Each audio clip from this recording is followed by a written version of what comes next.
ভিড় দেখো খালি। যেটা বুঝতে পারছি প্রচুর ঘুরপাক খাইছে।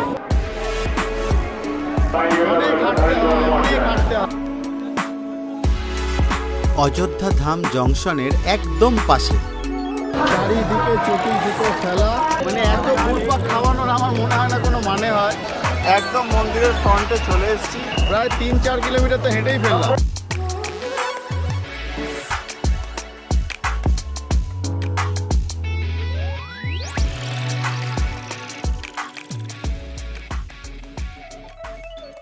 তো আজকে যাচ্ছি এখন রাম মন্দির দর্শন করতে। এখানে যেটা এসে বুঝলাম এখনো আনডেভেলপড, মানে সব কিছু এখনো তৈরি হয়নি। হোটেলগুলো আন্ডার কনস্ট্রাকশন, কাজ হচ্ছে, ধুলো একদিকে ধরো কাজ হচ্ছে, একদিকে রুমে লোকে থাকছে। প্রপার যে ব্যবস্থাটা যেটা কোনো একটা জায়গায় থাকে, যে হোটেল ফোটেল সব রেডি, আমার মতে এরকম খুব কমই আছে। বেশিরভাগই হোটেল তৈরি হচ্ছে, রাস্তাঘাট তৈরি হচ্ছে, আর রাস্তায় প্রচণ্ড ধুলো। মানে কি বলবো, মানে এখন হয়তো সকালবেলা একটু কুয়াশা পড়েছে বলে ধুলো উঠছে না, আমি এইভাবে কথা বলতে বলতে যেতে পারছি, নইলে আমাকে এটা দিয়ে এভাবে মুখ ঢেকে যেতে হতো। আর যদি সামনে দিয়ে একটা গাড়ি চলে যায় তাহলে আর দেখতে হবে না, মানে ধুলো ধুলো। তো আমার মনে হয় আরও 2 বছর পর এই রাস্তাঘাট হোটেল যা আছে সব অনেক ডেভেলপ হয়ে যাবে। তো হোটেল থেকে নিয়ার অ্যাবাউট 1.5-2 কিলোমিটার হবে। আমি অনেকটাই পথ হেঁটে চলে এসেছি। এখান থেকে লাইন শুরু হয়েছে, দেখো প্রচুর দর্শনার্থীদের ভিড়। রাম মন্দির যাওয়ার লাইন এটা, হাইওয়ের থেকে একদম পাশেই। রাম মন্দিরে ঢোকার পূর্বে তোমরা দেখতে পারবে হনুমানগিরি মন্দির। রাম মন্দির যাওয়ার পূর্বে হনুমানগিরি মন্দিরে মাথা ঠেকিয়ে তারপর রাম মন্দিরে যাওয়া উচিত। কিন্তু বন্ধুরা, আমার একটু এমার্জেন্সির জন্য আমি শুধু রাম মন্দির দর্শন করে বেরিয়ে যাব, কিন্তু তোমরা এলে অবশ্যই হনুমানগিরি মন্দিরে মাথা ঠেকিয়ে তারপরে রাম মন্দিরে দর্শনে যেও। ভালো চেকিং আছে, আর মোবাইল ক্যামেরা এখন অবধিতে অ্যালাউ করেছে, কোনো অসুবিধা হয়নি, সবাই মোবাইল ক্যামেরা এনেছে। কোনো ব্যাগ ফ্যাগ আনলে সেটা এখানে চেকিং হচ্ছে, চেকিং করার পরে তারপরে আমরা প্রবেশ করছি ভেতরে। আর ভেতরের ভিড়, আগের ভিড় তো তোমাদের দেখালাম, এবার ভেতরের ভিড়টা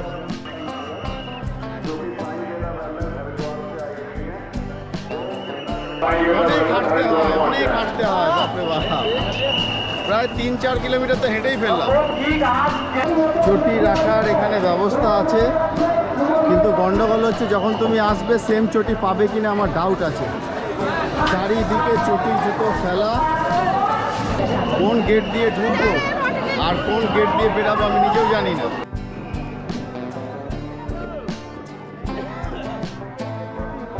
যেটা বুঝতে পারছি প্রচুর ঘুরপাক খাইছে, মানে এত ঘুরপাক খাওয়ানোর আমার মনে হয় না কোনো মানে হয়। কনস্ট্যান্ট এদিক ওদিক এদিক ওদিক চক্রের মতো ঘুরছি, এখনো পৌঁছায়নি, প্রায় 1 ঘন্টা হয়ে গেছে। ওই লাইনটা দিয়ে ঘুরে ঘুরে ঘুরে ঘুরে এখন আবার এসে এই লাইন।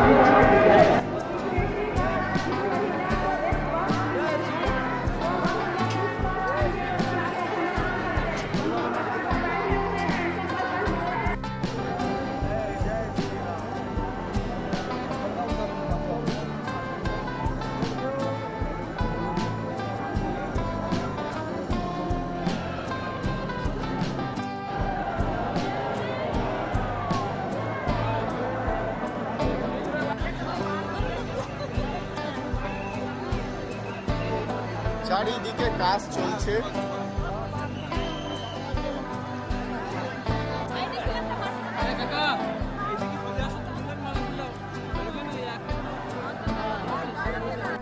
আপনারা এই যে ভিডিওটি দেখছেন এটা হচ্ছে 2025-এর জানুয়ারি মাসের ভিডিও। রাম মন্দির নির্মাণের কাজ এখনও চলছে, এখনও অনেক কাজ বাকি। আমার যেটা দেখে মনে হয় এখনও 1.5-2 বছর তো কম করে লাগবে পুরো কমপ্লিট হতে।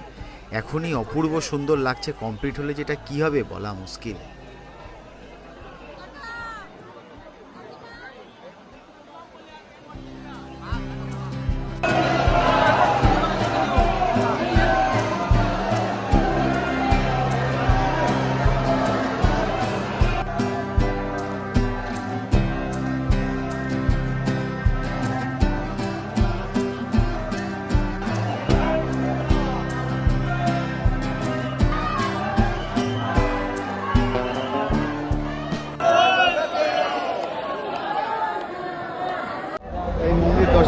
আমি গেলাম, যেটা বুঝতে পারলাম সেটা হচ্ছে এখন এত ভিড়ের জন্য পুরোপুরি কমপ্লিট হয়নি কাজ।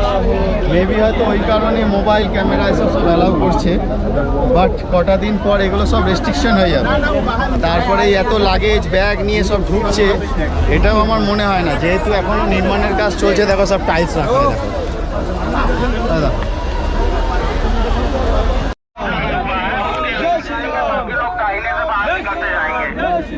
যেটা বলবো সেটা হচ্ছে পুরো ব্যাপারটা এখন আন্ডার কনস্ট্রাকশন, রাস্তাঘাট সবই, কিন্তু লোকের ওই যে বলে না আবেগ একটা কাজ করে, সেই আবেগের জোরে এত ভিড়। এটা যদি অন্য কোনো মন্দির হতো, এটা আমার ফিলিং, যদি এটা অন্য কোনো মন্দির হতো এত ভিড় হতো না।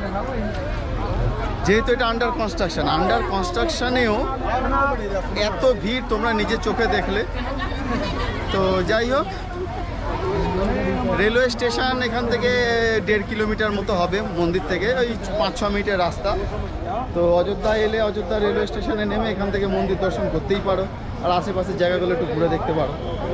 তো আমার টার্গেট ছিল খালি রাম মন্দির দর্শন করা, তো রাম মন্দির দর্শন করলাম। হোটেলের ব্যাপারটা যেটা বলবো, এখানে লাক্সারি হোটেল আমার মনে হয় না খুব একটা আছে। সবই হচ্ছে ওই গুরুজিদের ধর্মমঠ, গৌড়ীয় মঠ, আরও কিছু সব আছে দেখলাম, ধর্মশালা, এইসব। মানে লাক্সারি হোটেল আমার চোখে পড়েনি, এখন জানি না হয়তো আছে, আর সেগুলো হলেও মানে নর্মাল হোটেলেরই মোটামুটি 2000-এর ওপরে রেট, ঠিকঠাক। কিন্তু সেই হোটেলটা অন্য জায়গায় হলে ম্যাক্সিমাম ভাড়া হতো হয়তো 1200 টাকা, ম্যাক্সিমাম 800 থেকে 1200, কিন্তু এইখানে এখন 2000। আর একটু ভালো রুম নিতে গেলে, তারা ফ্যামিলি নিয়ে এসছো, একটু ভালো রুম লাগবে, দেন আমার মনে হয় সেই রুম তোমার 3500-4 হাজার টাকা নেবে। এটা জানুয়ারি মাসের এন্ডের রেট আমি দিলাম, হয়তো সিজন অনুযায়ী রেট চেঞ্জ হয়, কারণ জানুয়ারি মাসে তো একটু ঠান্ডা থাকে, লোকে ঘুরতে বেরায়। মন্দির থেকে বেরিয়ে নিয়ার অ্যাবাউট হয়তো 1.5-2 কিলোমিটারের মধ্যে রেলওয়ে স্টেশন আর বাস স্ট্যান্ড, যেটা ব্রিজের তলায় যে বড় বাইপাস বাস স্ট্যান্ড, যেখানে সব বড় বড় বাসগুলো আসে, সেটা হচ্ছে এখান থেকে নাই করে 6-7 কিলোমিটার। তার জন্য একটা টোটো লাগবে। সকালবেলা 7:30টায় বেরিয়েছিলাম হোটেল থেকে, আর মন্দির থেকে এখন বেরাচ্ছি, এখন বাজে হচ্ছে 10:10। এখান থেকে এখন হোটেল যেতেও লাগবে 15 মিনিট, মানে 10:30টা, কম করে 3 ঘন্টা, মানে হোটেল টু হোটেল। মন্দির পরিক্রমা করতে কিন্তু একটু সময় লাগবে, আর ভিড় থাকলে বেশি সময় লাগবে। এই দেখো অযোধ্যা ধাম জংশন, মন্দির থেকে একদম কাছে, মানে 1.5 কিলোমিটারও হবে না পায়ে হেঁটে, অযোধ্যা ধাম জংশন। এখানে নামলে আমার মনে হয় মন্দির দর্শন সব থেকে বেস্ট করা যাবে।